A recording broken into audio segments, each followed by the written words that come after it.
మా latest videos కోసం మా ఈ తెలుగు న్యూస్ ఛానల్ సబ్స్క్రైబ్ చేసి గంట సింబల్ యాక్టివేట్ చేసుకోండి. ఈరోజు శరన్నవరాత్రులలో రెండవ రోజు. ఈరోజు అమ్మవారు శ్రీ గాయత్రీదేవి అలంకారంలో భక్తులకు దర్శనమిచ్చి భక్తుల యొక్క కోరికలను తీరుస్తుంది. దసరా నవరాత్రులలో భాగంగా రెండవ రోజు గాయత్రీదేవిగా దుర్గమ్మ భక్త కోటిని అనుగ్రహించనున్నారు. శరన్నవరాత్రులలో ఈరోజు అమ్మవారు ముక్త విద్రుమ హేమ నీల ధవల వర్ణాలతో ప్రకాశిస్తూ భక్తుల ముందుకు వస్తారు. అదేవిధంగా రెండవ రోజు మనమందరం కూడా చదువుకోవలసిన మంత్రం ఏమిటి అంటే గాయత్రీదేవి మంత్రం. ఓం భూభువస్వః తత్సవితుర్వరేణ్యం భర్గో దేవస్య ధీమహి ధియో యో న ప్రచోదయాత్. పంచముఖాలతో దర్శనమిచ్చే అధిష్టాన దేవత అయిన గాయత్రీదేవిని పూజిస్తే అన్ని కష్టాలు తీరుతాయని భక్తుల నమ్మకం. అలాగే బుద్ధి తేజోవంతం కూడా అవుతుందని భక్తుల విశ్వాసం. ఇక అమ్మవారికి ఏ నైవేద్యాలు సమర్పించాలంటే అల్లం గారెలు మరియు కొబ్బరి అన్నాన్ని కానీ కొబ్బరి పాయసాన్ని కానీ నైవేద్యంగా పెట్టాలి. గాయత్రీదేవికి ఏ రంగు చీరను కట్టాలంటే కనకాంబరం రంగు చీరను కట్టాలి. విజయవాడలో అమ్మవారికి ఈ రంగు చీరే కడతారు. ముఖ్యంగా గాయత్రి మాతను శబ్ద రూపంలోనే పూజించాలి. అంటే అమ్మవారి మంత్రోచ్చారణ అలా చేస్తూనే ఉండాలి. అప్పుడే ఆవిడ ప్రసన్నమవుతుంది. కనుక ఈరోజు మీకు వస్తే 108 సార్లు గాయత్రి మంత్రాన్ని చదువుకోండి. ఎంతో విశేషమైన ఆశ్వేజ విద్య రోజున రాత్రి 12 లోపు ఈ గాయత్రీదేవి కథను విన్నా చదివినా వినిపించిన సకల శుభాలు కలుగుతాయి. జన్మల దోషాలు తొలగి కోటి జన్మల పుణ్యం వస్తుంది. మీ దశ తిరిగిపోతుంది. మరి ఆ కథ ఏమిటో ఇప్పుడు మనం విందాం. పూర్వం ఒకప్పుడు అరుణుడు అనే బలవంతుడైన రాక్షసుడు ఉండేవాడు. అతడు దేవతలను ద్వేషించేవాడు. దేవలోకాన్ని పూర్తిగా జయించాలనే కోరికతో 10,000 సంవత్సరాలు గంగా తీరంలో నిరాహార దీక్షతో గాయత్రీ జప పారాయణుడై తీవ్రమైన తపస్సు చేశాడు. తపోదీక్షలో ఉన్న అరుణుని శరీరం నుండి దుస్సహమైన అగ్ని వెలువడింది. ఆ వేడిమికి లోకాలన్నీ కూడా తపించిపోయాయి. దేవతలు కలత చెంది బ్రహ్మదేవుణ్ణి శరణు వేడారు. అప్పుడు బ్రహ్మదేవుడు అరుణుడి దగ్గర ప్రత్యక్షమై ఏం వరం కావాలో కోరుకో అన్నాడు. అప్పుడు అరుణుడు తనకు మృత్యువు లేని జీవనం కావాలన్నాడు. ప్రకృతి ధర్మమైన మరణం లేకుండా వరం ఇవ్వటం అసాధ్యమని, మరేదైనా వరం కోరుకో అని బ్రహ్మదేవుడు చెప్పాడు. అంతటా ఆ రాక్షసుడు చతురానాన మరణం అనివార్యం అయితే యుద్ధరంగంలో కానీ అస్త్రాల చేత కానీ స్త్రీ పురుషులలో ఎవరి చేత కానీ 2 కాళ్ళ గల ప్రాణి చేత కానీ 4 కాళ్ళు గల జంతువు చేత కానీ పంచభూతాల్లో ఏ ఒక్కదాని చేత కానీ మరణం లేకుండా వరం ఇమ్మని కోరాడు. దానికి బ్రహ్మ తదాస్తు అన్నాడు. బ్రహ్మదత్త వరగర్వంతో అనురుడు రాక్షస గణంతో కలిసి దైవలోకాన్ని ఆక్రమించడానికి సంసిద్ధుడయ్యాడు. ముందుగా ఒక దూడను ఇంద్రుని వద్దకు పంపి యుద్ధానికి సిద్ధమవ్వమని కబురు చేశాడు. ఇంద్రుడు భయపడి బ్రహ్మ వద్దకు వెళ్ళి మొరపెట్టుకున్నాడు. బ్రహ్మ అతన్ని వెంట పెట్టుకుని వైకుంఠానికి రాగా విష్ణువు బ్రహ్మ ఇంద్రాదులతో కలిసి కైలాసానికి వెళ్ళాడు. ధ్యానముద్రలో ఉన్న శంకరుడు వారి మొర విని ఆ రాక్షసుడు గాయత్రీ జప పారాయణుడని, అతడు గాయత్రీ జపాన్ని మానివేయటమో మరిచిపోవటమో చేస్తే తప్ప అతన్ని వధించటం సాధ్యం కాదని చెప్పి అందుకు తరుణోపాయం కోసం పరాశక్తిని ప్రార్థించవలసినదిగా సూచించాడు. అప్పుడు బ్రహ్మేంద్రాది దేవతలు ఈశ్వరుని సూచన అనుసారం పరాశక్తిని ఆరాధించారు. మాయోపాయం చేత అరుణుడి చేత గాయత్రీ జపం మాన్పించడానికి తగిన ఆలోచన దేవగురువైన బృహస్పతికి తట్టింది. ఈ స్మరణ దేవి సంకల్పంగా గుర్తించి బృహస్పతి అరుణుని వద్దకు వెళ్ళాడు. వచ్చిన బృహస్పతిని చూసి అరుణుడు అతిథి సత్కారాలు చేసి, మునీంద్ర, నేను రాక్షసుడను గదా, మీరు దేవగురువులు, దేవతలు నాకు శత్రువులు, నాతో మీకేమి పని, మీ రాకకు కారణం ఏమిటి అని అడిగాడు. అందుకు బృహస్పతి నవ్వి, రాక్షసరాజా, నీవిలా అనటం భావ్యం కాదు. మా ఆరాధ్య దైవమైన గాయత్రీ దేవతను నిరంతరం నీవు ధ్యానిస్తూ ఆమె మంత్రాన్ని జపిస్తూ ఉన్నావు. మేము జపించే మంత్రాన్నే నువ్వు జపిస్తూ ఉన్నావు కనుక ఆ రీత్యా మనం మిత్రులమే కానీ శత్రువులం కాదు అని సమాధానమిచ్చాడు. ఈ మాటలు విన్న అరుణిలో దురభిమానము, దురహంకారము విజృంభించాయి. వెంటనే తనకు శత్రువులైన దేవతల ఆరాధ్య దైవమైన గాయత్రి తనకు అభిష్టం కాదని పలికి గాయత్రి మంత్రానికి ఉద్వాసన చెప్పాడు. వచ్చిన పని ముగిసిందని భావించిన బృహస్పతి అరుణుని వద్ద సెలవు తీసుకున్నాడు. గాయత్రి మంత్రాన్ని మానివేసిన కారణంగా అరుణుడు తేజో విహీనుడు అయ్యాడు, దుర్బలుడు అయిపోయాడు, ఎందుకు కొరకాని వాడయ్యాడు. ఆ సమయంలో బృహస్పతితో కలిసి దేవిని ప్రార్థించగా ఆమె వారికి సాక్షాత్కరించింది. ఆ దేవి వారి బాధలను తీర్చాలని సంకల్పించింది. అంతటా ఆ పరాశక్తి తన మాయా విలాసం చేత భ్రమరాలను ప్రేరేపించింది. కోట్లాదిగా తుమ్మెదలు చెలరేగి భూమ్యాకాశాలను కప్పివేసి రాక్షసుల శరీరాలను ఆక్రమించి చెవుల్లో భరించరాని వృధ చేస్తూ ఒకరి మాట ఒకరికి చెప్పడానికి వినడానికి అవకాశం లేకుండా చేసి కాళ్ళు చేతులు కదిలించే అవకాశం కూడా లేకుండా చేశాయి. దేవి ఆజ్ఞానుసారం అలా కోటాను కోట్ల భ్రమరాలు ఒక్కసారిగా విజృంభించి అరుణుడిని అతని అనుచర వర్గాన్ని యుద్ధం లేకుండానే శస్త్ర అస్త్రాలతో పని లేకుండానే సంహరించాయి. ద్విపాద చతుర్పాద ప్రాణుల వల్ల తనకు మరణం లేకుండా వరం కోరుకున్న ఆ దానవుడు షష్పాద అంటే 6 పాదాలు గలది అయినటువంటి తుమ్మెద వల్ల మరణించాడు. తాను కనికరించి రాక్షస బాధను నివృత్తి చేసిన ఆ జగన్మాతను ఆనాటి నుండి దేవతలందరూ కూడా భ్రామరీ దేవతగా పూజించి ఆమె అనుగ్రహం పొందసాగారు. అలాగే ఈరోజు ఈ గాయత్రీదేవి కథను వింటే చాలు విశేషమైన అమ్మవారి అనుగ్రహం లభిస్తుంది, సకల ఐశ్వర్యాలు సిద్ధిస్తాయి. పూర్వం నిరంతర గాయత్రి ఉపాసకుడైన గౌరీపతి అనే ఒక వ్యక్తి ఉండేవాడు. అతను ఎప్పుడూ గాయత్రీదేవి ఉపాసన చేస్తూ ఉండేవాడు. ఆయన ఇంటి పక్కనే సింహాచలం అనే నాస్తికుడు ఉండేవాడు.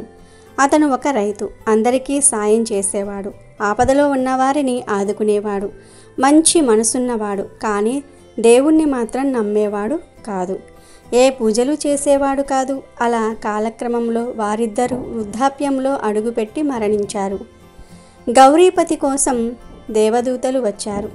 దేవదూతలు అతన్ని మణిద్వీపం చేర్చి అమ్మవారి చెంత వదిలి వెళ్ళారు.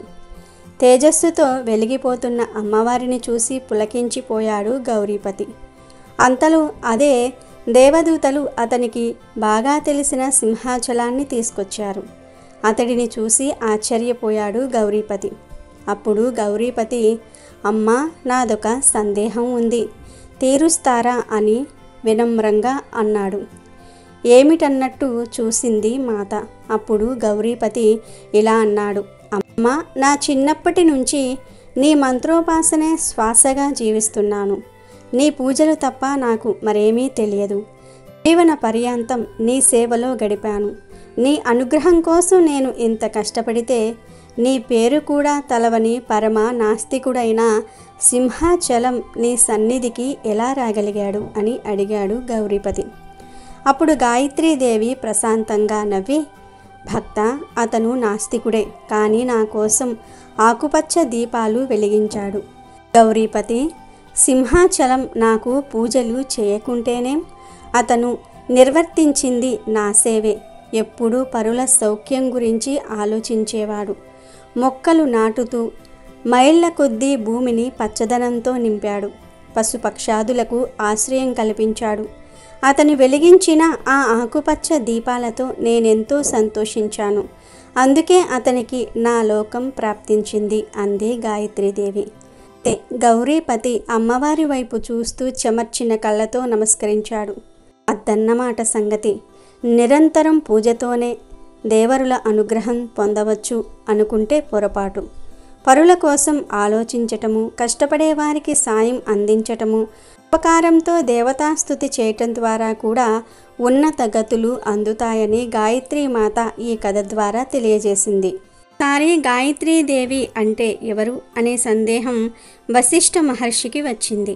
వెంటనే మహర్షి విధాత వద్దకు వెళ్ళి గాయత్రీ తత్వాన్ని తెలుపమని వేడుకోగా మహర్షి, నా స్ఫురణ మాత్రంగా ఏ చైతన్య శక్తి ఉత్పన్నమయ్యిందో దానినే జ్ఞానము లేక వేదముగా చెప్పుకోవచ్చు. దీనినే గాయత్రీ నామంతో వ్యవహరిస్తారు. నా నుండి అగ్ని, అగ్ని నుండి వాయువు, వాయువు నుండి ఓంకారం, ఓంకారంతో శృతి, శృతితో వ్యాహృతి, వ్యాహృతితో గాయత్రి, గాయత్రితో సావిత్రి, సావిత్రితో వేదాలు, వేదాలతో సమస్త క్రియలు ఉత్పన్నమవుతూ ఉన్నాయి అని బ్రహ్మ తెలియజేశాడు. గాయత్రి మంత్రంలో 24 దేవతా శక్తులు నిక్షిప్తమై ఉన్నాయి. త్రికాలంలోనూ గాయత్రి మంత్రాన్ని అనుష్ఠించటం వల్ల ఎంతో మేలు జరుగుతుంది. ఆరోగ్యము, సంకల్ప బలము, ఏకాగ్రత, ఇంద్రియాలపై అదుపు సాధించడానికి ఈ మంత్రం ఉపయోగపడుతుందని మన ప్రాచీన ఋషులు చెప్తూ ఉన్నారు. అటువంటి గాయత్రి మంత్రాన్ని మించిన మంత్రం, గాయత్రి దేవిని మించిన దైవం మరెవ్వరూ లేరన్నది అక్షర సత్యం. పద్మపురాణం ప్రకారం వజ్రనాభ అనే రాక్షసుడు ప్రజల్ని హింసించటం చూసి తట్టుకోలేక వెంటనే తన చేతిలోని తామర పువ్వును ఆయుధంగా విసిరి ఆ రాక్షసరాజును సంహరించాడు సృష్టికర్త బ్రహ్మ. ఆ సందర్భంగా పువ్వు నుంచి రేకులు 3 చోట్ల రాలి 3 సరస్సులు ఏర్పడ్డాయి. వాటిని జ్యేష్ఠ పుష్కర్, మధ్య పుష్కర్, కనిష్ట పుష్కర్ అని పిలుస్తూ ఉంటారు. పైగా బ్రహ్మ చేతిలో నుండి పుష్పం కింద భూమి మీద రాలిన ప్రదేశం కాబట్టి ఆ ప్రదేశానికి పుష్కర్ అని పేరు పెట్టారు. ఆ తర్వాత లోక కళ్యాణం కోసం అక్కడే యజ్ఞం చేయాలని సంకల్పించారు బ్రహ్మ. ఎలాంటి ఆటంకాలు లేకుండా యజ్ఞం ప్రశాంతంగా నిర్వహించేందుకు రాక్షసులు దాడి చేయకుండా సరస్సుకు దక్షిణాన రత్నగిరి, ఉత్తరాన నీలగిరి, పశ్చిమాన సంచూర, తూర్పున సూర్యగిరి అనే కొండల్ని సృష్టించి దేవతలందరినీ ఆహ్వానించాడు. శుభముహూర్తం ఆసన్నమైంది. ఆహ్వానించిన వారంతా వచ్చేశారు. సరస్వతీదేవిని తీసుకుని రమ్మని కుమార్తెను నారదుణ్ణి పంపించాడు బ్రహ్మ. నారదుడు వెళ్ళేసరికి సరస్వతీదేవి రావడానికి సిద్ధంగానే ఉంది. కానీ కలహభోజనుడు ఊరికే ఉంటాడా? నువ్వు ఒక్కదానివే, అప్పుడే వచ్చి ఏం చేస్తావు? నీ స్నేహితులతో కలిసి రమ్మని సలహా ఇచ్చాడు. దాంతో తన సహచరులైన లక్ష్మీ పార్వతులతో కలిసి వద్దామని ఆగిపోయింది సరస్వతీదేవి. యజ్ఞవాటిక దగ్గర ముహూర్తం మించిపోతుంది. సావిత్రీదేవి కూడా లేదు. దేవతలు, ఋషులు అంతా సిద్ధంగా ఉన్నారు. అనుకున్న ముహూర్తానికి యజ్ఞం జరగాలన్న తలంపుతో బ్రహ్మదేవుడు ఇంద్రుడితో వెంటనే ఓ అమ్మాయిని చూశాడు. వివాహం చేసుకుని యజ్ఞం నిర్వహిస్తాను అనటంతో సమీపంలోని గుజ్జర్ల కుటుంబానికి చెందిన పాలమ్ముకునే ఓ అమ్మాయిని తీసుకొస్తాడు ఇంద్రుడు. శివుడు, శ్రీ మహావిష్ణువు సలహాల ప్రకారం గోవులోకి పంపించటం ద్వారా ఆమెను శుద్ధి చేస్తారు. ఇలా చేస్తే ఆమె పునర్జన్మ ఎత్తినట్లేనని చెప్పి అభ్యంగన స్నానం చేయించి సర్వాభరణ శోభితాలని చేస్తారు. గోవుతో శుద్ధి చేయబడినది కాబట్టి ఆమెకు గాయత్రి అని నామకరణం చేసి నిర్ణీత సమయానికి యజ్ఞం ప్రారంభించారు. యజ్ఞం పూర్తవుతున్న సమయంలో అక్కడకు వచ్చిన సరస్వతీదేవి బ్రహ్మదేవుడికి పక్కనే మరో స్త్రీ ఉండటం చూసి ఉగ్రరూపం దాలుస్తుంది. బ్రహ్మదేవుడితో సహా అక్కడ ఉన్న వారందరినీ శపిస్తుంది. భర్తని వృద్ధుడై పొమ్మని, ఆయనకు ఒక పుష్కర్లో తప్ప మరెక్కడా ఆలయాలు ఉండవని శపిస్తుంది. అన్ని యుద్ధాలలోనూ ఓటమి తప్పదని ఇంద్రుణ్ణి, మానవ జన్మ ఎత్తి భార్య వియోగంతో బాధపడతావని విష్ణుమూర్తిని, శ్మశానంలో భూత ప్రేతగణాలతో జీవించమని ఈశ్వరుణ్ణి, దారిద్ర్యంతో ఇల్లుళ్ళు తిరిగి భిక్షాటన చేసుకోమని బ్రాహ్మణులను, ధనమంతా దొంగల పాలయ్యి నిరుపేదగా మారమని కుబేరుణ్ణి శపిస్తుంది. తర్వాత సరస్వతీదేవి రత్నగిరి పర్వతాలలోనికి వెళ్ళిపోయి తపస్సమాధిలోనికి వెళ్ళిపోయిందని, ఆపై నదిగా మారిందని చెప్తూ ఉంటారు. సరస్వతీదేవి వెళ్ళిన తర్వాత బ్రాహ్మణులను యజ్ఞం పూర్తి చేయమని కోరతాడు బ్రహ్మదేవుడు. అందుకు వారంతా తమకు శాప విముక్తి చేయమని, ఆ తర్వాతనే యజ్ఞ క్రతువు చేస్తామని అంటారు. అప్పటికే యజ్ఞఫలంతో సిద్ధించిన శక్తులతో ఉన్న గాయత్రీదేవి పుష్కర్ ప్రముఖ తీర్థక్షేత్రంగా వర్ధిల్లుతుందని, ఇంద్రుడు మళ్ళీ స్వర్గాన్ని గెలుచుకుంటాడని, విష్ణుమూర్తి రాముడిగా జన్మిస్తాడని, బ్రాహ్మణులు గురువులుగా గౌరవాన్ని అందుకుంటారంటూ శాప తీవ్రతను తగ్గిస్తుంది. బ్రహ్మ దేవాలయం పుష్కర్లో మాత్రమే ఉండడానికి ఇదే కారణం. అయితే బ్రహ్మ దేవాలయాలు అత్యంత అరుదుగా ఉన్నప్పటికీ అక్కడక్కడా లేకపోలేదు. కానీ అవేమీ పుష్కర్లో మాదిరిగా ఉండవు. ఎందుకంటే ఈ ఆలయ స్థలాన్ని స్వయంగా బ్రహ్మదేవుడే ఎంపిక చేసుకోగా యాగానంతరం విశ్వామిత్రుడు కట్టించాడన్నది పౌరాణిక కథనం. బత్తినపల్లి అనే గ్రామంలో వేదవేద్యుడు వేదవతి అనే పేద బ్రాహ్మణ దంపతులు ఉండేవారు. ఇరువురు వేదాంగాలను అవపోసిన పట్టినవారే.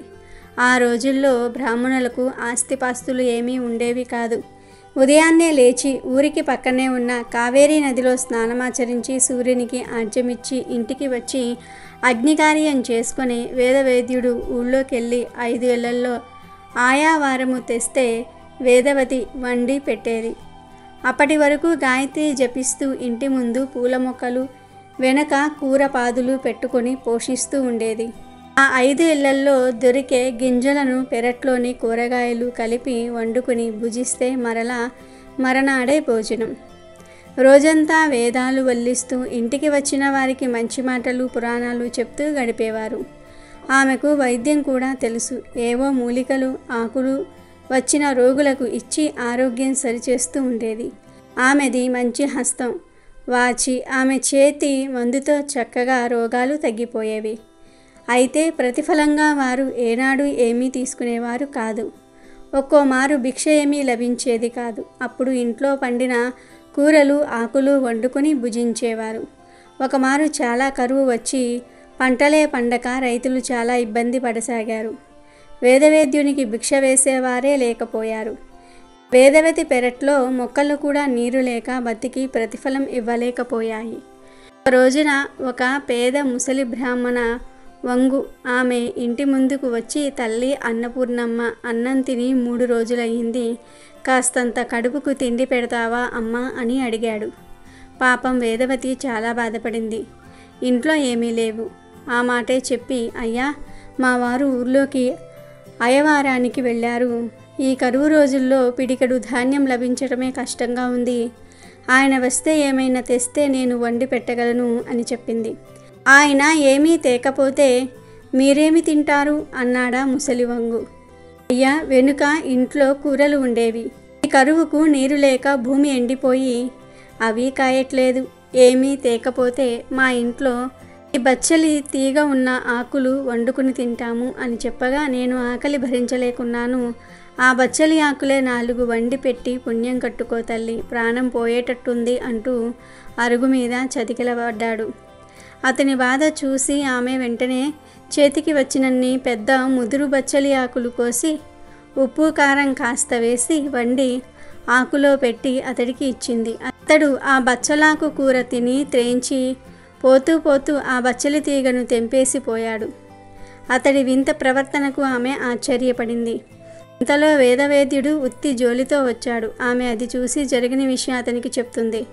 వేదవేద్యుడు, చింతించకు వేదవతి, ఈ రోజుతో ఆ బచ్చలి తీగకు మనకు బంధం తెగింది. ఆ తీగను మొదలంతా త్రవ్వి తీసేయి, వర్షం పడ్డాక వేరే విత్తనం వేసుకుందాం అని చెప్పి వెళ్ళి ధ్యానంలో కూర్చున్నాడు. భర్త మాట ప్రకారం వేదవతి పలుగు పట్టుకుని బచ్చలి మొదట్లో త్రవ్వగా గట్టిగా ఏదో తగులుతుంది. ఆమె లోతుకు తవ్వి చూడగా పెద్ద ఇత్తడి బిందె. అది బయటకు తీసి భర్తను పిలుస్తుంది.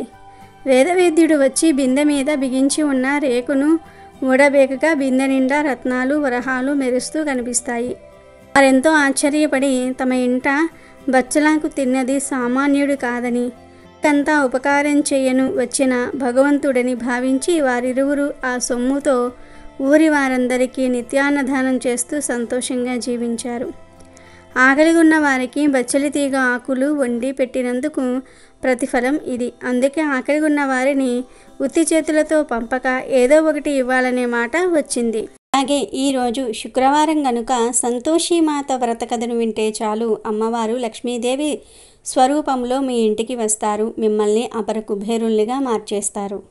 పూర్వము చంపక దేశంలో శోభానగరం అనే పెద్ద పట్టణంలో ఒక వృద్ధ స్త్రీ నివసిస్తూ ఉండేది. ఆమెకు 7 కొడుకులు. ఆ 7గురిలో 6 ఏవో చక్కటి పనులలోనూ ఉద్యోగాలలోనూ కుదురుకుని చక్కగా ధనార్జన చేస్తూ ఉన్నారు.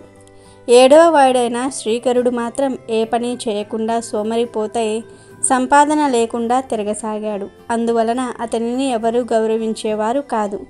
చివరకు కన్న తల్లి కూడా అతనిని హీనంగా చూసేది. సంపాదించే కొడుకులకు షడ్రసోపేతంగా రుచికరమైన భోజనాలు పెట్టి వారు తినగా మిగిలిపోయినవి ఎంగిలి పదార్థాలను శ్రీకరునికి పెట్టేది. కానీ శ్రీకరుడికి ఇదేమీ తెలియదు. తను ఏ పని చేయకపోయినా తల్లి మంచి తిండి పెడుతుందని అతను అనుకున్నాడు. ఆ విధంగా శ్రీకరుడు ఎంగిలి చెద్ది కూడే ఆహారంగా బ్రతుకుతూ ఉన్నాడు. క్రమంగా అన్నదమ్ములు 7 పెళ్ళిళ్ళు జరిగాయి. పెద్దవాళ్ళు 6 వారి భార్యలతో హాయిగా కాలం గడుపుతూ ఉన్నారు. సంపాదన లేనివాడు సోమరి అయిన శ్రీకరుడు మాత్రం ఎంగిలి తిండి తింటూ దానినే తన భార్యకు అందిస్తూ ఉండేవాడు. ఆ ముసల్ది చూపిస్తున్న పక్షపాతమంతా కూడా శ్రీకరుని భార్య అయిన కళ్యాణి గమనిస్తుంది. ఒక రోజున శ్రీకరుడు తన తల్లికి తనపై గల ప్రేమ గురించి, ఆమె తనకు పెట్టే ఆహారము గురించి గొప్పలు చెప్పసాగాడు. అది విని కళ్యాణి ఉండబట్టలేక, ఓ స్వామి, మీ తల్లిగారు మీకు ఎటువంటి ఆహారము పెడుతున్నారో తెలియక ఇలా మాట్లాడుతూ ఉన్నారు. చాటుగా కనిపెట్టి చూడండి, మీకే తెలుస్తుంది అని చెప్పింది. సరే చూస్తాను, నువ్వు చెప్పిన మాటలో తేడా వస్తే ఏం చేస్తానో చూడు అని భార్యను హెచ్చరించి శ్రీకరుడు తన తల్లి చేసే పనులన్నీ కూడా ఓ కంట కనిపెట్టి సాగాడు. ఒక రోజున పెద్ద కొడుకులు 6 ధనార్జన చేసి ఇంటికి రాగానే ఆ తల్లి వారందరికీ కూడా మధురమైన మిఠాయిలు వగైరా పిండి పదార్థాలు చేసి పెట్టింది. శ్రీకరుడిని పిలవలేదు. శ్రీకరుడు చాటుగా అంతా కనిపెడుతూ ఉన్నాడు. పెద్ద కొడుకులు కోడళ్ళు మొత్తం 12 భోజనాలు చేసి వెళ్ళాక వాళ్ళ ఇస్తర్లో పారేసిన పదార్థాలు ఏరి వేరే విస్తరిలో పెట్టింది. ఏమీ తెలియని దానిలాగా శ్రీకరుడి దగ్గరకు వెళ్ళి, నాయనా, నీ అన్నయ్యలు వదినలు భోజనం చేశారు, ఇక నీవు మీ ఆవిడ మాత్రమే మిగిలారు, వచ్చి తినండి అంటూ పిలిచింది. శ్రీకరుడు విస్తరి దగ్గరకు వెళ్ళి అందులోని పదార్థాలన్నీ తన అన్నలు వదినలు తిని వదిలివేసిన ఎంగిలి వస్తువులే అని గుర్తిస్తాడు. అందుకు అతను ఎంతో బాధపడ్డాడు. తనకు తన భార్యకు ఆ పూట ఆకలిగా లేదని చెప్పి వచ్చేశాడు. ఆ రాత్రి శ్రీకరుడు తన భార్య దగ్గర చాలా బాధపడ్డాడు. కళ్యాణి తనను ఓదార్చింది. ఓ ప్రాణేశ్వర, ధనం మూలం ఇదం జగత్. డబ్బులు లేకపోతే అందరూ ఇలాగే చూస్తారు.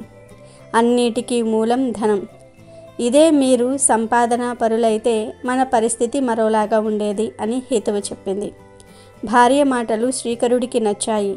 తక్షణమే ధనార్జన నిమిత్తమై కృషి చేయాలనుకున్నాడు శ్రీకరుడు. మరునాడు ఉదయము తల్లి దగ్గరకు వెళ్ళి, అమ్మ, డబ్బు సంపాదించటం కోసం పరాయి దేశాలకు వెళ్ళాలని ఉంది అన్నాడు. చాలా మంచిది నాయన, వెంటనే వెళ్ళిపో అంది. శ్రీకరుడు మరలా భార్య దగ్గరకు వచ్చాడు. అప్పుడు ఆమె పిడకలు చేయడానికి పెరట్లో పేడ నలుపుతోంది. నేను వచ్చేదాకా నువ్వు ఇక్కడే జాగ్రత్తగా కాలం గడుపుకో అని చెప్పి తన చేతికి ఉన్న ఉంగరము ఆమె చేతికిచ్చి, నా గుర్తుగా ఇది నీ దగ్గర ఉంచు అని చెప్పి, మరి నీ గుర్తుగా ఏమైనా ఇవ్వవా అని అడిగాడు. అందుకు కళ్యాణి, ఓ ప్రాణనాథ, మీకు ఇచ్చేందుకు నా దగ్గర ఏమీ లేదు, అయినను ప్రేమగా అడిగారు గనుక కోపగించుకోకండి అంటూ పేడ కలుపుతూ తన చేతిని అతని వస్త్రముపై గుర్తుగా వేసింది. అతడు అది పేడగా కాక ఆమె ప్రేమగా అర్థం చేసుకున్నాడు. సంతోషముగా పరదేశాలకు ప్రయాణమైనాడు. కాలకతడు పరాయి దేశము చేరు అందుక పట్టణమునకు వెళ్ళి ఒక వ్యాపారిని కలిసి తనకేదైనా ఉద్యోగం ఇప్పించమని ప్రాధేయపడ్డాడు. అప్పుడు ఆ వ్యాపారి మనసు కరిగి, జాగ్రత్తగా ఉండవలెను సుమా అని హెచ్చరించి శ్రీకరునకు తన వద్ద ఉద్యోగము ఇచ్చాడు. శ్రీకరుడు ఉద్యోగములో చేరి ఎంతో నమ్మకముగా పనిచేయసాగాడు.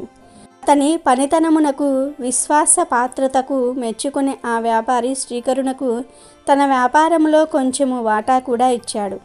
శ్రీకరుడు ఇంకనూ కష్టించి పనిచేసి వ్యాపారమును వృద్ధి చేశాడు. అట్లు 12 సంవత్సరములు గడిచిపోయినవి.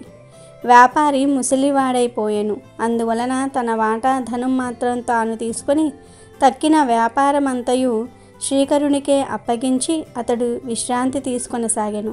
దాంతో శ్రీకరుడు స్వతంత్ర వ్యాపారస్తుడయ్యాడు. అమితమైన ధనవంతుడై సుఖముగా కాలము గడపసాగెను. అచట అత్తగారింటి వద్దనున్న కళ్యాణికి నానాటికి బాధలు పెరిగిపోసాగాను. అత్తగారు ఆమెను అనేక విధములుగా కష్టములు పెట్టుచూ ఉండెను. ఇంటి పని అంతయు చేయించుకొని కనీసము కొద్దిగా అన్నము కూడా పెట్టడం లేదు. అందువలన కళ్యాణి అడవికి పోయి కట్టెలు ఏరి అవి అమ్ముకొని వచ్చిన దానితో జీవనాధారము గడుపుచూ ఉండెను. ధనార్జనకై వెళ్ళిన భర్త ఎప్పుడు వస్తాడా, తన కష్టములు ఎప్పుడు తీరుతాయా అని ఆమె ఎంతయో ఎదురు చూడసాగింది. ఇట్లుండగా ఒకనాడు కళ్యాణి కట్టెలు కట్టుకొని తలపై పెట్టుకొని వస్తూ ఉండగా మధ్యలో ఆమెకు దాహము వేసినది. ఎరువ గ్రామము వచ్చి వరకు ఓపికతో నడిచినది. ఆ గ్రామములోనికి రాగానే ఒకరి ఇంటికి వెళ్ళి మంచినీళ్లు అడగబోయినది. ఆ సమయంలో ఆ ఇంటివారు సంతోషిమాత వ్రతము చేసుకొనుచూ ఉన్నారు. ఆ వ్రతమును చూచుచూ ఆమె దాహము మాటే మరిచిపోయెను. ఆ పూజ మొత్తము పూర్తయిన తర్వాత చివరిలో కథను విని ప్రసాదము తీసుకున్నది. తనకు కూడా ఆ వ్రతము చేయవలనని కోరిక ఉన్నదని చెప్పినది. ఆ వ్రత విధానము అంతయు కూడా వారిని అడిగి తెలుసుకున్నది. అప్పుడు ఆ ఇల్లాలు కళ్యాణిని చూసి, ఓ సౌభాగ్యవతి, ఇది సంతోషిమాత వ్రతము. దీనిని ప్రతి శుక్రవారము నాడు శ్రద్ధాభక్తులతో చేయవలెను. ఇలా 40 శుక్రవారములు వ్రతము చేసి 41వ శుక్రవారము నాడు ఉద్యాపనము చేసుకున్నట్లయితే ఆ అమ్మవారి అనుగ్రహము వలన కోరిన కోరికలన్నీ కూడా తీరి నిత్య సంతోషులుగా జీవించగలుగుతారు. ఈ వ్రతము చేసేవారు శుక్రవారం నాడు పులుపు పదార్థమును మాత్రం తినరాదు అంటూ నియమాలను, ఉద్యాపన విధానమును తెలిపినది. కళ్యాణి ఆ విషయములన్నిటినీ కూడా పూర్తిగా అర్థము చేసుకుని మనసులోనే అమ్మవారికి నమస్కరించి కట్టెలు అమ్ముకోవడానికి బయలుదేరినది. మార్గం మధ్యలో ఒక భాగ్యవంతురాలైన స్త్రీ పిలిచి ఆ కట్టెల మోపును కొనుక్కొని ఆమెకు కొంత ధనము అందించింది. అది చూసిన కళ్యాణి ఎంతో సంతోషముతో అదే రోజు సంతోషిమాత పూజ జరుపుకుని నిర్ణయించుకొని ఆ ధనముతో అమ్మవారికి కావలసిన పూజా ద్రవ్యములను తీసుకొని బయలుదేరినది. మార్గమధ్యలో ఆమెకు ఒక దేవాలయము కనిపించినది. అక్కడ ఉన్నవారిని ఆ దేవాలయము ఏ దైవానిది అని అడుగగా అక్కడి వారు అది సంతోషిమాత దేవాలయమని బదులు ఇచ్చిరి. వెంటనే కళ్యాణి అమితమైన సంతోషముతో ఆ గుడిలోనికి వెళ్ళి అమ్మవారిని దర్శనం చేసుకొని అనేక విధములుగా అమ్మవారిని ప్రార్థించి తాను తెచ్చిన పదార్థములన్నీ కూడా అమ్మవారికి నివేదన గావించి ప్రసాదము తీసుకొని ఇంటికి వెళ్ళినది. అది మొదలు ఆమె ఎంతో నియమంగా ప్రతి శుక్రవారము నాడు సంతోషిమాతను పూజించుచు వ్రత నియమములను తూచా తప్పకుండా పాటిస్తూ కాలము గడపసాగినది. ఇలా కొన్ని రోజులు గడపగా ఒక శుక్రవారము రాత్రి సంతోషిమాత కళ్యాణికి కలలో కనిపించి, అమ్మాయి, ఇదిగో నీ భర్త చిరునామా అంటూ ఒక చీటీని వదిలి వెళ్ళింది. కళ్యాణికి మెలకువ వచ్చి చూడగా కలలో అమ్మవారు ఇచ్చిన చిరునామా కాగితము తన పక్కలో పడి ఉన్నది. ఆ అమ్మవారి దయకు, మహత్యమునకు ఎంతగానో సంతోషించి ఆ చిరునామాలో ఉన్న విధముగానే తన భర్తకు ఉత్తరము రాసినది. ఇట్లు కళ్యాణి ఉత్తరము రాసిన అనతి కాలంలోనే శ్రీకరుని వద్ద నుండి ఆమెకు కొంచెము ధనము, ఉత్తరము వచ్చినవి. భర్త నుండి ఉత్తరము వచ్చుటతోనే తన కష్టములు తీరినవని కళ్యాణి ఎంతగానో ఆనందించినది. ఇది ఇట్లు ఉండగా తన కోడలకు కళ్యాణికి ఎక్కడి నుండియో డబ్బులు, ఉత్తరములు వచ్చుచూ ఉన్నవని సంగతి అత్తగారి పసిగట్టి ఆ విషయమును తన పెద్ద కోడలితో కూడబలుక్కొని అవి ఎచ్చటి నుండి వచ్చుచున్నవో ఆరా తీయమని పిల్లలను పంపినారు. పిల్లలు కళ్యాణి వద్దకు వెళ్ళి, పిన్ని, నీకు ఉత్తరాలు, డబ్బులు ఎక్కడి నుండి వస్తున్నాయి అని అడుగగా కళ్యాణి మీ పినతండ్రి గారి నుండియే వస్తూ ఉన్నాయి అని నిజము చెప్పినది. అమాయకులైన పిల్లలు తమ తల్లుల వద్దకు వెళ్ళి కళ్యాణి చెప్పిన సంగతి చెప్పారు. పిల్లల అల్లరి ఆనందం చూశాక తమకు కూడా బిడ్డలు ఉంటే బాగుండునని అనుకున్నది కళ్యాణి.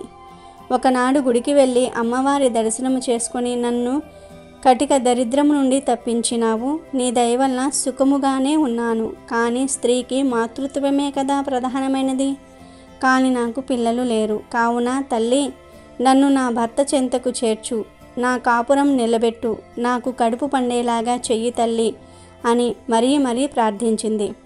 ఆ భక్తురాలి ధర్మబద్ధమైన కోరికను నెరవేర్చేందుకు సంతోషిమాత ఒక రాత్రి శ్రీకరునకు బ్రాహ్మణ ముత్తైదువ రూపంలో కలలో కనిపించి, శ్రీకరుడా, నీవు వివాహితుడవు, నీకు యోగ్యురాలగు భార్యను నీ స్వగృహమునందు విడిచి వచ్చినావని మర్చిపోయినావు.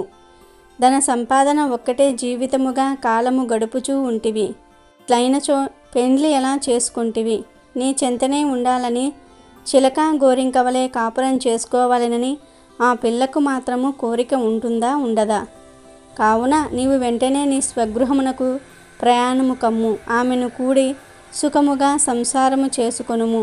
నేను చెప్పినట్లు చేయక నా మాటను తృణీకరిస్తే నా ఆగ్రహమునకు గురి అయ్యుదవు సుమా అని హెచ్చరించింది. దానితో శ్రీకరుడు ఉలిక్కిపడి నిద్ర లేవగానే కలలో కనిపించినదెవరో దేవత అని భావించి చేతులు జోడించి అమ్మవారిని ప్రార్థించి, తల్లి, అన్నీ తెలిసిన అమ్మవు, నా కష్టములు మాత్రము ఎరుగవా తల్లి? ఈ వ్యాపారంలో ఏర్పడిన ఇబ్బందుల వలన ఇంతకాలము కాలు కదపలేకపోతూ ఉన్నాను.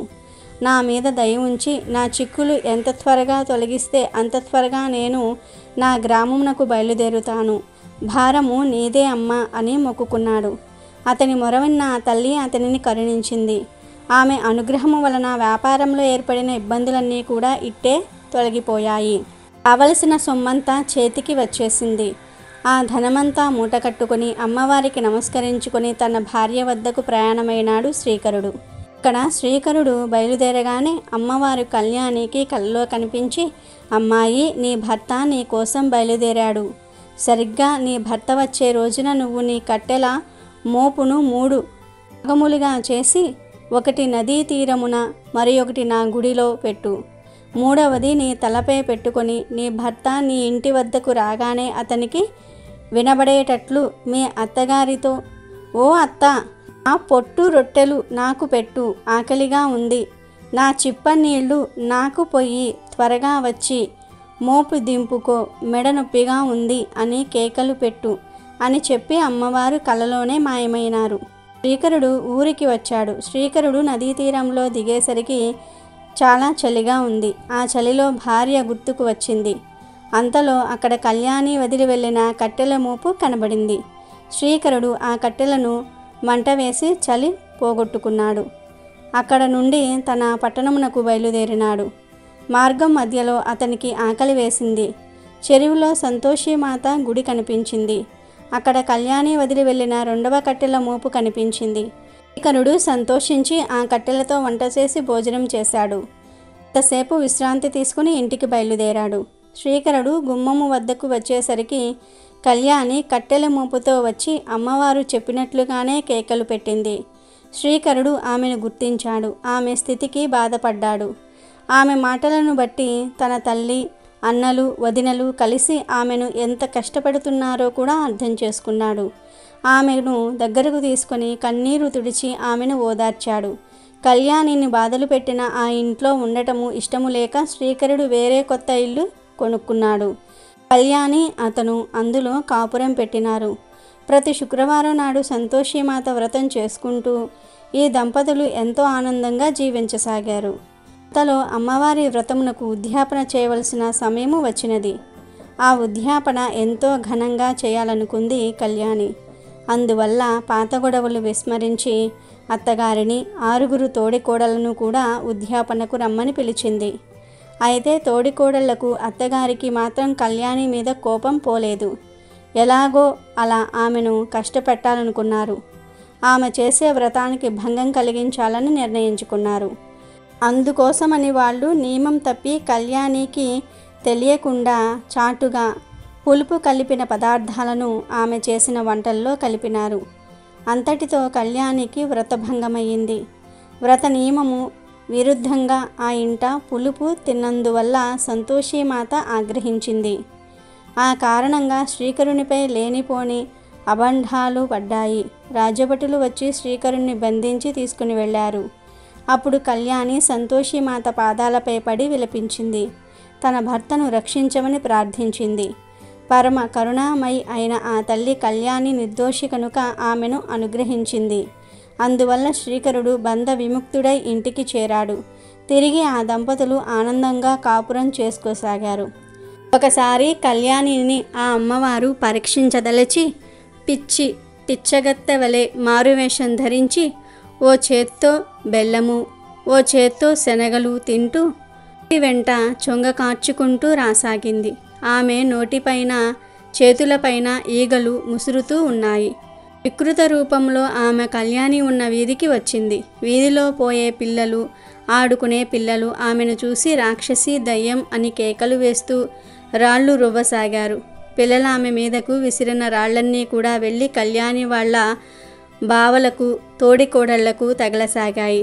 దాంతో వాళ్ళు కంగారు పడి, అమ్మో ఇదెవరో మాయల మారిది, లేకుంటే దాని మీదకు విసిరిన రాళ్ళు మన మీద ఎందుకు పడతాయి, మనకెందుకు దెబ్బలు తగులుతాయి అని ఆలోచించి భయభ్రాంతులై వీధి తలుపులు మూసివేశారు.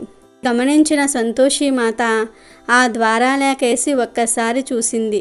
ఒక్కసారిగా ప్రళయ మారుతంలాగా వచ్చిన గాలితో ఇంటి తలుపులు భల్లున తెరుచుకున్నాయి. ఇంటి మీద పెంకులు లేచిపోసాగాయి. ఇంట్లో వాళ్ళు ఆ గాలి విసురుకు సరిగ్గా నిలబడలేక అటూ ఇటూ తూలి పడిపోయారు. ఈ దృశ్యమంతా కూడా చూసిన కళ్యాణి వెంటనే అక్కడ బిచ్చగత్తె రూపంలో ఉన్న ఆవిడను పరీక్షగా చూసినది. ఆమె సంతోషి మాతయే అని అనిపించింది. వెంటనే కళ్యాణి ఆమె కాళ్లపై పడి, జగన్మాత, నువ్వు నా ఆరాధ్య దైవమైన సంతోషి మాతవే, అమాయకురాలైన నా బంధువులను రక్షించు, నా పరువును కాపాడు తల్లి అంటూ సవినయముగా ప్రార్థించటంతో అమ్మవారు శాంతించి చిరునవ్వుతో అదృశ్యమైనది. ఇంత జరిగినా కూడా కళ్యాణి తోడికోడళ్లకు అమ్మవారి మీద నమ్మకము కలగలేదు. అలా శ్రీకరుణ్ణి, కళ్యాణిని సర్వనాశనము చేయాలనే ఆలోచన మానుకోలేకపోయారు. చివరకు ఓ రోజున ప్రేమ నటించి పాలల్లో విషము కలిపి కళ్యాణికి ఇచ్చారు. అమాయకురాలైన కళ్యాణి తోడికోడళ్ళు ఇచ్చిన పాలను త్రాగుదాం అని అనుకుంది. అంతలో అమ్మవారి దయవలన శ్రీకరుడు కళ్యాణిని పిలిచాడు. అందువల్ల ఆమె పాలపాత్రను అక్కడే ఉంచి భర్త వద్దకు వెళ్ళింది. అదే సమయంలో అటుగా వచ్చిన శ్రీకరుడు అన్న కొడుకు ఆకలిగా ఉంది అని అక్కడ ఉన్న పాలన్నీ కూడా గబగబా తాగేశాడు. త్రాగిన వెంటనే ఆ పిల్లవాడు గావు కేకలు పెడుతూ వెంటనే నేలపై పడి చనిపోయాడు. పిల్లవాడి ఆర్తనాదాలు విని అతని తల్లి అక్కడకు వచ్చింది. కళ్యాణినే పాలల్లో విషము కలిపి తన కొడుకుకి ఇచ్చి చంపివేసింది అంటూ ఊరు వాడ వినబడేలాగా అరుస్తూ కొడుకు శవం మీద పడి ఏడవసాగింది. అది విని ప్రజలందరూ కూడా కళ్యాణి శ్రీకరులను నానా మాటలు అనసాగారు. అనుకోకుండా మీద పడిన ఈ హత్యా నేరానికి, అపనిందకు ఆ దంపతులు ఎంతగానో పరితపించారు. అయినా సరే అన్నిటికీ ఆ తల్లే ఉంది అన్న ధైర్యంతో మనసారా ఆ తల్లినే స్మరించసాగారు. భక్తులను రక్షించటములో ఆ అమ్మవారిని మించిన వారు లేరు కదా. తన భక్తులు కంటతడి పెడితే ఆ తల్లి భరించదు. అమ్మవారు వెంటనే విషం కలిపిన పాలను తాగిన ఆ పిల్లవాడిని బ్రతికించారు. ఆ కుర్రవాడు నిద్రలేచినట్లుగా లేచి కూర్చున్నాడు. అంతా కలిసి కళ్యాణిని, శ్రీకరుణ్ణి తిట్టటము విన్న ఆ పిల్లవాడు, అమ్మా, పిన్నిని, బాబాయిని తిట్టకండి, ఆకలిగా ఉంది అని ఆ పాలను నేనే స్వయముగా త్రాగాను, అంతేగాని పిన్ని నాకు ఇవ్వలేదు అని చెప్పాడు. దానితో కళ్యాణి, శ్రీకరులు నిర్దోషులని తెలిసిపోయింది. అయితే కళ్యాణి కోసం పెట్టిన పాలల్లో విషం ఎవరు కలిపారు అన్నది ఆలోచించారు. దానితో విషం కలిపిన తోడికోడలు తన రహస్యం దాగదని గుర్తించి తక్షణమే కళ్యాణి కాళ్ళ మీద పడి క్షమాపణ కోరుకుంటుంది. అప్పుడు కళ్యాణి తన తోడికోడలను క్షమించినది. నేను క్షమించినంత మాత్రం చేత ఏం లాభం, అంతా అమ్మవారి చలవే, వెళ్ళి ఆ సంతోషి మాతను క్షమాపణ వేడుకు అని చెప్తుంది. అందరూ కలిసి ఆ తల్లిని ప్రార్థిస్తారు. ఆనాటి నుండి అందరూ కలిసిమెలిసి ఉంటూ వచ్చారు. ఓ శుక్రవారం నాడు 7 కోడళ్ళు కూడా కలిసి సంతోషిమాత వ్రతం చేసుకున్నారు. ఆ అమ్మవారి అనుగ్రహం వలన కళ్యాణి గర్భవతి అయ్యింది. చక్కటి ముహూర్తంలో కుమారుణ్ణి కన్నది. అమ్మవారి వరప్రసాదంగా ఆ బిడ్డను పెంచుకుంటూ సంతోషిమాత పూజలు మానకుండా చేస్తూ శ్రీకరుడు, కళ్యాణి దంపతులు కలకాలం సుఖ సంతోషాలతో తులతూగారు. ఈ కథ విన్నవారికి, చదివిన వారికి కూడా సంతోషిమాత అనుగ్రహం వల్ల సర్వ సౌఖ్యాలు కలుగుతాయి. కాబట్టి ఈరోజు రాత్రి 12లోపు ఈ కథలు విన్నవారికి అమ్మవారి సంపూర్ణ అనుగ్రహం కలుగుతుంది. జన్మల పాపాలు పోతాయి, కోటి జన్మల పుణ్యం వస్తుంది, దశ మారిపోతుంది, ఇక అన్ని శుభాలే జరుగుతాయి. అమెజాన్లో బెస్ట్ డిస్కౌంట్స్ కోసం వీడియో డిస్క్రిప్షన్లో లింకు ఉంది, చూడండి. అలాగే మా టెలిగ్రామ్ ఛానల్ సబ్స్క్రైబ్ చేసుకోండి.